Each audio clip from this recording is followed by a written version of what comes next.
My twin sister was sitting in front of me, and sent me a text message saying to end myself. I told my mom and she laughed. I've been a long time lurker here and I just need to vent about this because I'm incredibly depressed and I feel alone. I went NC from my family when I first left for college at 18.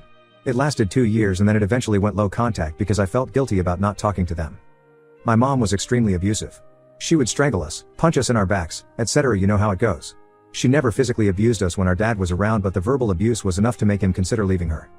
Because of this, I have severe depression and PTSD and I had to go on medical leave from college.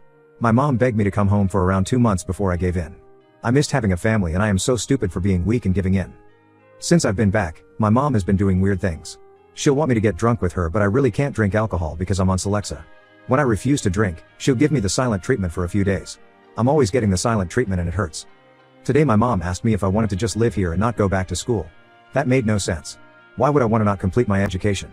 Also, I don't like the constant silent treatment, so I don't like being here. I told her that I'd rather go back to school. She started yelling about how I can just go to the community college here. She started crying about how I didn't love her and my dad told her to stop being dramatic. My sister came in and asked what happened. When my mom told her, she didn't say anything and just went on her laptop. My twin sister is beyond crazy. She once stalked a man for 6 months because the guy told him that she didn't know what she was talking about and should shut up.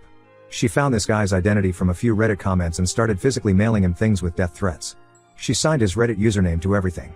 If I knew she had done this, I wouldn't have come here. My sister then sent me a PM on Reddit that said, "You dumb bitch. I hate you so much. You're a piece of trash and I'm glad you were raped. No one loves you and no one ever will, and how fucking dare you make my mom upset. She has been kind to you and all she wanted was for you to stay here. You're never going to be anything and I know you've been feeling suicidal, so why stop feeling that way and just go kill yourself? No one will care. Your boyfriend broke up with you last year and I think that just goes to show that no one cares about you. I hope you get raped again, but I should stop talking before you call the cops on me like you used to do to mom when we were kids. There's so much I'd love to say to you, but I don't want you to go snitching and I don't want to be a bully." As soon as I saw that, I started crying and I told my dad. He said my sister was out of line, but he can't discipline her, and if that's how she feels, she is entitled to feel that way. My mom came in and saw me crying and started laughing uncontrollably. I asked my sister why she would do something like when I have only been nice to her. I sent her like $400 a month when I was in school because my parents are poor. I deleted my account immediately and my sister said that she found my account because she put a tracker on my laptop. My dad only said that it wasn't nice. I have no idea how to cope with this. My cousin said that I can move in with them next month when they get back in the country, but that's such a long time away. Update. My hands are shaking, but I am on the way to a domestic violence shelter. I am very afraid. The family who was going to take me in said that my mom asked them not get involved and they don't want to make her mad. She didn't even have to know I was there.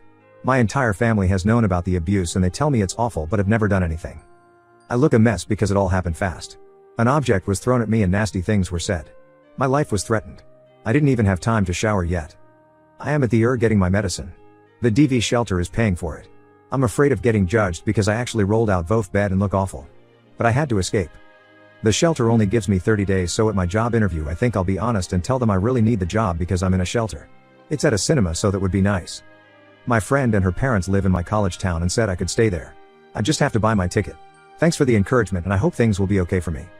Edit. My dad keeps sending me texts telling me to call him immediately. I am not going to do that. Final update. Wow, so it's been nearly 3 years since I posted on this forum, desperate for help. For some reason, these posts just popped into my head after all this time, and rereading them I just want to hug my former self because I had forgotten how bad things were. I also want to hug all of you for helping me. I wrote down the advice you gave me and I used it. I really did. I may be a little vague to continue to preserve my identity. So here goes the last update to this saga. And it's a happy one. The shelter that I stayed in was very nice and brand new. The staff told me how cramped the other one was, so I'm very lucky that I arrived when I did. After the first day, my nerves relaxed and I could just breathe. There were about 7 other women there and we each had our room with a nice bathroom. I was the youngest there and the other women gave me advice about life and they even did my makeup for interviews. We each took turns cooking, per the rules, and we developed a nice rapport. The staff was so amazing and they also talked to me about life. I felt so safe at this place because of the security. Oh, I almost forgot. A church group came to give quilts they had made for us and I still have mine. Sometimes I snuggle with it and think of how far I've come. I love that quilt and I wash it very carefully. We also had group and individual therapy which really helped. I know every DV shelter experience isn't like this, but please don't be afraid to just leave when things get bad. Family abuse counts as domestic violence. I was able to find a job that paid more than the movie theater offered and I told them that I didn't plan on going back to school in the future. Yes, it was a lie, but there was no way I could afford rent by working at a movie theater. I decided to look for my own place instead of just staying with the friend that offered because I needed stability, and if things got bad, I didn't really have a support net and would have to start over. I had no reason to think things would go bad, but after leaving such a bad situation, I guess nothing felt secure for me. I rented a room and my roommate was never home because he was a truck driver. I didn't feel very comfortable staying with an older man I didn't know, but I had very few options. He was very nice, and because our schedules never aligned, we left each other goodbye notes since we couldn't do it in person. I still have his note. I did go back to school the next semester when my medical leave was over, but not at my original school. I felt like I needed a fresh start, and my family knew about the old school anyway, so I applied to different schools. I got into a great school. I told my story, of everything I had survived, in the essay.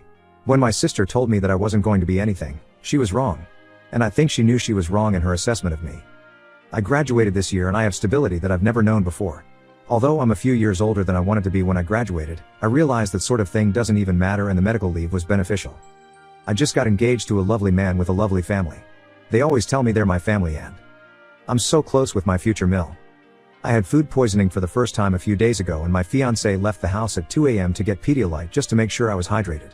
And when I felt like I was never leaving the bathroom, he told me he was going to make lentil soup for me. I didn't have to ask or even say anything. When I was a kid and vomiting blood, my mom told me to go back to sleep. It feels nice to be treated this way, and sometimes I catch myself saying, "You don't have to," when he tries to do something nice to me. Anyway, he has 6 siblings and they're like the siblings I never had. I learned to value myself and put myself first. I wasn't loved as a child, and so I do things for myself that I didn't get. No one made me feel special, so I do it myself. I make it a point to buy flowers for myself weekly. A therapist recommended this to me, and it makes a difference. No one cared that I was sick as a child, so I make sure that I rest and relax without disruptions when I'm sick. No one valued my personal time or space, so I have days where I don't even answer my phone and just spend time with myself. Things like that.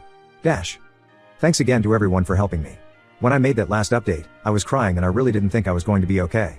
I was headed to a shelter with a 30-day stay, and I thought there was no way anything beneficial could happen in 30 days. I was very depressed and hopeless, and I had no idea things would have gone in such a positive direction. Story 2. Ida for telling my stepdaughter to stop using period products in the bathroom she shares with my teenage sons. I have been living with my new wife and stepdaughter for about 6 months now. She's 19, almost 20, and I have 3 sons aged 18, 16 and 15. She's a really good kid and she's a good influence on my sons. I really enjoy having her around. My wife and her daughter moved into my house and sold theirs. My stepdaughter's father isn't present in her life, nor is my son's mother. All 4 children share a bathroom. My sons have never lived for a long period of time with a woman, nor have any of them had long-term girlfriends. They had short visitation periods when they were younger, but never longer than an hour, so living with 2 women has been unusual for them. My eldest son, 18, came to me last week and told me that his stepsister disposes of her used sanitary products in the trash can they share, but doesn't use toilet roll or sandwich bags to disguise what they are, and it makes him uncomfortable, which I think is reasonable. My sons are teenage boys and don't want to see their stepsister's period products on full display. A few nights ago I went into the kitchen to grab a snack and she was there doing some work for university. My wife had mentioned that she knew she was on her period, so I took it as an opportunity to have a word with her. I told her my sons were uncomfortable and asked her if she'd mind putting her used products in diaper bags or flushing them down the toilet. She laughed and told me it was rich coming from a man who sheds like a gorilla and has produced 3 skid-marking sons, which I thought was just an unnecessary attack. I've been nothing but nice to the girl and it's hardly a comparison. My sons shouldn't be subjected to her unhygienic products if it makes them uncomfortable. She went on to lecture me about how tampons can't be flushed and that it's bad for the environment if she uses diaper bags for everyone, which I think is just an excuse. I called her a scruff and told her that this was my house and that what I say goes. I later asked my wife if she could have a word with her, and she told me I was being ridiculous and that her daughter has had her period for 10 years and knows what she's doing. When I told her it was making my sons uncomfortable, she said my sons needed to get a grip and turned over and went to sleep. This is a genuine issue to me and she didn't care enough to have a discussion about it. I asked my stepdaughter again in the morning and she did the same as her mother, completely dismissed it. Both of them have told me to stop being so silly, but I don't see how I'm being unreasonable when it makes my sons uncomfortable. Ida? Verdict says, you're the asshole. Update. Not even 2 hours after I posted this, my wife and stepdaughter gathered my sons and I and gave us a full intensive periods for pricks course, PowerPoint and all. It was a hoot. They made an interactive quiz and everything. My sons and I learned a lot and apologized to my stepdaughter. Thank you for your input.